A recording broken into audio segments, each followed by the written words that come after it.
बारातीगढ़ है। हम तोहरा प्रीतिया में दिल के दुनिया लगा दिल तोहरा प्रीतिया में दिल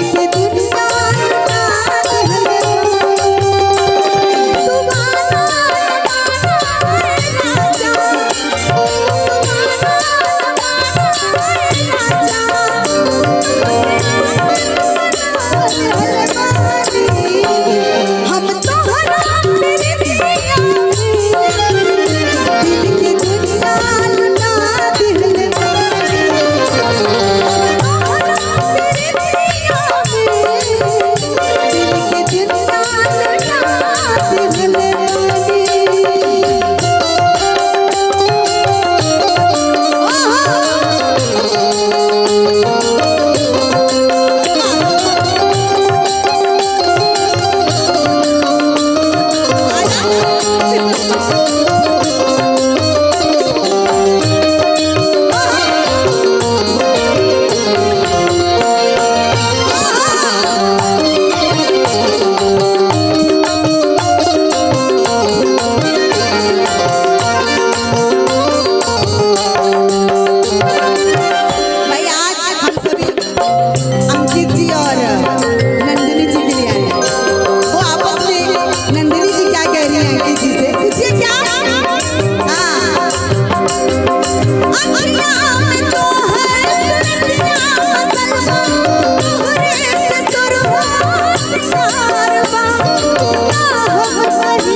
चाचा जी लोग बैठे हैं जितने हमारे यंगेस्ट हैं, उनको कौन सा लहरिया अभी आए थे जो हमारे मेन है, शायद दूल्हे राजा के पापा थे।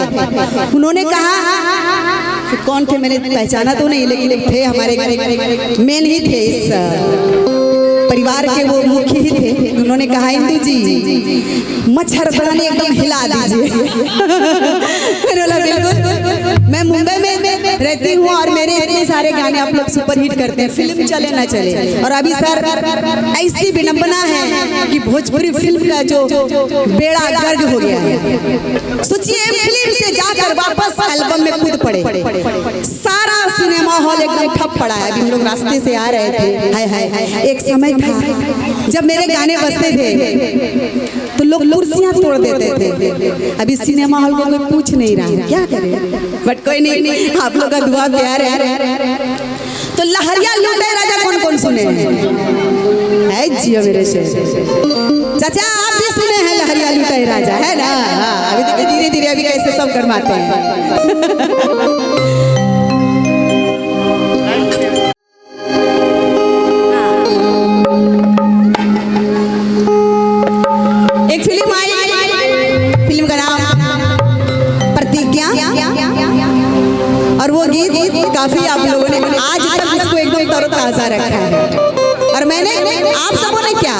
अभी जितनी भी लड़कियां गा रही हैं बेचारी, उन लोगों को मेरा आशीर्वाद है कि 2 ही लाइन गाए बट मेरे सारे गाने गाती हैं और सबों का दुआ प्यार लेती है तो बड़ा अच्छा लगता है। तो आइए वही आप सबों के लिए जो मैं फिल्मों में गाती आ रही हूँ।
सब बराती है ना, तो जैसे लग रहा है आप लोग सत्यनारायण कथा का प्रसाद खा के बैठे हुए, ऐसा लग रहा है। हाँ सर, अभी मेरा असली रूप नहीं देखे सर गाने के लिए और कुछ नहीं।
बनते हैं उनको पता है। लड़की अगर आइटम गर्ल है, जैसे कि ये लोग आइटम गर्ल है, मतलब मंच पर डांस करती हैं, तो उनके लिए गाना पड़ता है, तो वैसे आवाज बनानी पड़ती है। अगर हीरोइन है, रो रही है, रोमांस कर रही है, प्यार कर रही है हीरो के साथ, तो उसके लिए हम आवाज की स्ट्रक्चर चेंज हुआ ना। हाँ, तो ये सिंगिंग फिल्मों से मुझे सीखने को मिला। अगर हीरो हीरोइन बन जाए, जैसे कि बलमा बिहार वाला, मच्छरदानी रजऊ, कौन कौन सुन रखे हैं? हाँ, सभी सुन। क्या बात है सर, काफी गाना सुनते हैं। कोई कोई शर्म से हाथ नहीं उठाते, क्यों सर? संगीत है ना, तो संगीत को हम लोग संगीत से ही ले ले। हाँ जी, मैं देखती हूँ आए दिन, मैं फ्लाइट में आती हूँ, ट्रेन में आती हूँ, कहीं भी आती हूँ, लोग रील्स देखते हैं, तो उसमें तो हिंदू सोमाली के गाने ज्यादा से ज्यादा आप लोग सुनते हैं, रील देखते हैं, है ना? हाँ, तो इसके लिए क्या है ना, चलिए आज सुना जाए।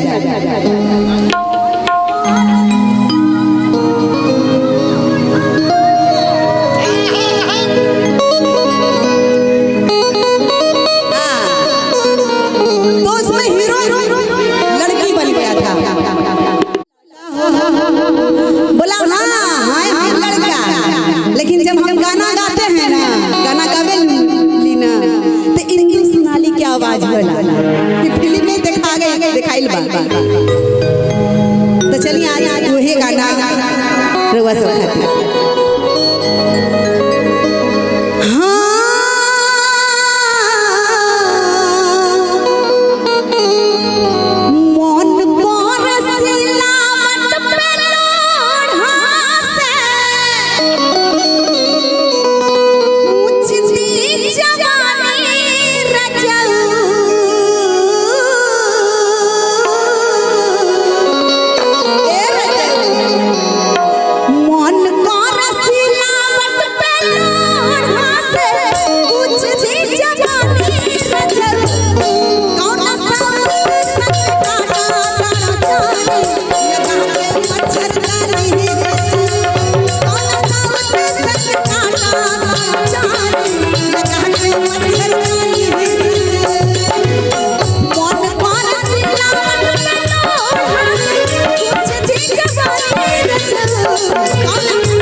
ऐसा नहीं होता। हाँ जी, कौन सावत संग खाता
अच्छा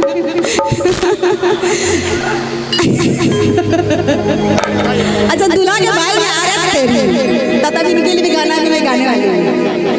प्रशांत जी के लिए मैं तालियां चाहूंगी, इतना प्यार दे रहे हैं तो भाई इनके लिए तो मैं गाना गाऊंगी पक्का गाऊंगी।